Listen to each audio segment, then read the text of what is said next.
क्या आपने कभी ऐसे मोमेंट को फील किया है जहां आप किसी नई जगह पर हो पर आपको लगता है जैसे आप पहले यहां आ चुके हो? इस अजीब सी फेमिलियर फीलिंग को हम डेजावू कहते हैं। ये वर्ड फ्रेंच से आया हुआ है जिसका सीधा सीधा मतलब होता है पहले देखा हुआ। डेजावू एक ऐसा एक्सपीरियंस है जिसको बहुत लोगों ने फील किया है अपनी लाइफ में, लेकिन इसका असली मीनिंग और सिग्निफिकेंस सभी लोग नहीं समझ पाते।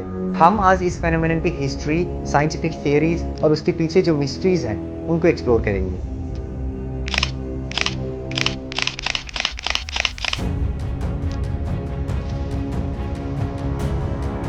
ह्यूमनिस्ट डॉक्टर जॉन मैक्रियरी अपनी डेजावू एक्सपीरियंस की काफ़ी इंटरेस्टिंग कहानी बताते हैं। उनकी सुने तो जब उन्होंने जापान के एक रिमोट टेम्पल को विजिट किया था, उन्हें लगा कि वह उस जगह पे पहले आ चुके हैं। उन्होंने पहले भी वहाँ ट्रैवल किया है, हालांकि उससे पहले वो कभी भी वहाँ पे नहीं गए थे।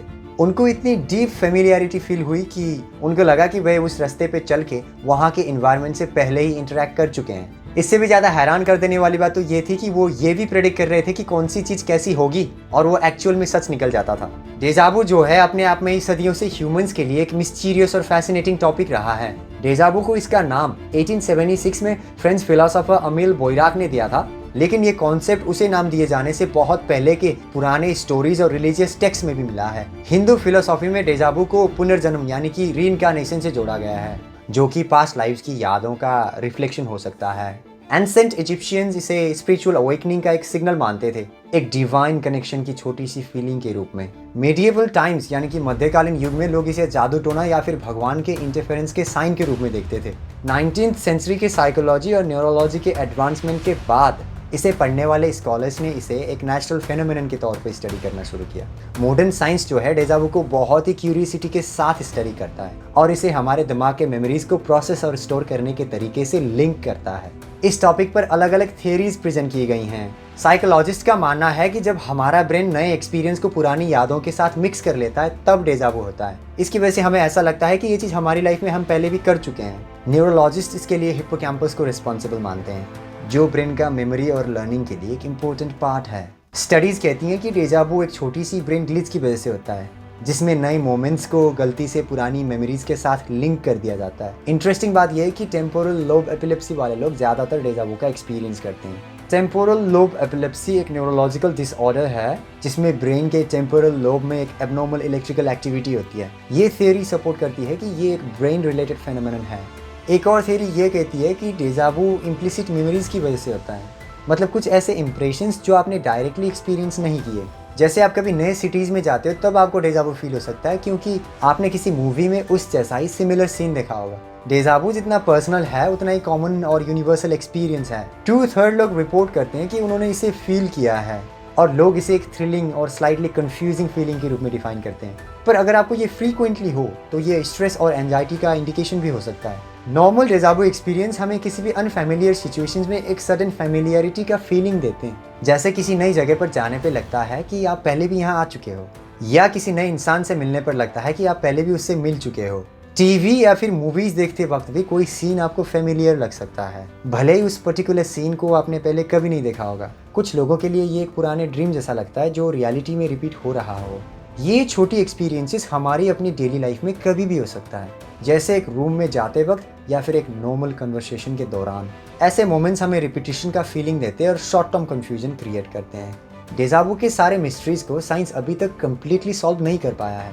इसके मिस्ट्री से भरे नेचर ना सिर्फ न्यूरोलॉजी में इंटरेस्ट बढ़ाता है बल्कि और भी अलग पर्सपेक्टिव्स को इनकरेज करता है। कुछ लोग कहते हैं कि डेजावू एक पैरेलल यूनिवर्स की एक छोटी सी झलक है, जहां हमारे different alternative sales different outcome को फेस करते हैं। कुछ लोग इसे अपनी तरफ से एक साइकिक इवेंट मानते हैं, एक इंट्यूशन या फिर फ्यूचर की एक छोटी सी झलक। साइंस और कल्चरल थियरीज के बावजूद डेजावू के बारे में एक अजीब सी मिस्ट्री बनी हुई है। ये एक ऐसी फेनोमेनन है जो कभी भी किसी सिंगल एक्सप्लेनेशन से पूरी तरह समझी नहीं गई और हमेशा लोगों में क्यूरियोसिटी और डाउट्स को जन्म देती रही। कुछ लोगों के लिए डेजावू एक रेयर एक्सपीरियंस है, स्पेशली जब वो ज़्यादा स्ट्रेस या फिर इंटेंस थिंकिंग के फेज में होते हैं। अभी तक हम डेजावू को पूरी तरह से समझ नहीं पाए हैं। क्या ये बस एक ब्रेन ग्लिच है या फिर ये एक स्पिरिचुअल मैसेज भी हो सकता है, पास्ट लाइफ की एक मेमोरी या फिर पैरेलल यूनिवर्स की एक सिग्नल। डेजावू को एक्सपीरियंस करने वाले लोग कहते हैं कि ये एक डीप और कभी कभी लाइफ चेंजिंग सेंसेशन भी हो सकती है। वो मोमेंट इतना रियल और पावरफुल लगता है कि माइंड को सोचने पर मजबूर कर देता है। क्या यह किसी बड़ी अननोन रियलिटी के साथ एक सबटल या फिर नाजुक कनेक्शन हो सकता है? मैं आपसे पूछना चाहता हूँ। ये एक फेनोमेनन है जो साइंस और स्पिरिचुअलिटी के बीच का ब्रिज बना हुआ है। जहाँ साइंस इसे एक ब्रेन ग्लिच या फिर न्यूरोलॉजिकल इवेंट मानती है, वहीं स्पिरिचुअलिटी इसे एक प्रोफाउंड मैसेज के रूप में देखती है जो अभी भी समझना बाकी है। डेजा वू हमें रिमाइंड करता है कि हमारा ब्रेन अभी भी मिस्ट्रीज से भरा हुआ है जो हमारे समझ से परे हैं। डेजा वू एक इनविजिबल एस्पेक्ट की तरफ पॉइंट करता है जो हमारी कॉन्शियसनेस और मेमोरीज के अंदर छुपा हुआ हो सकता है।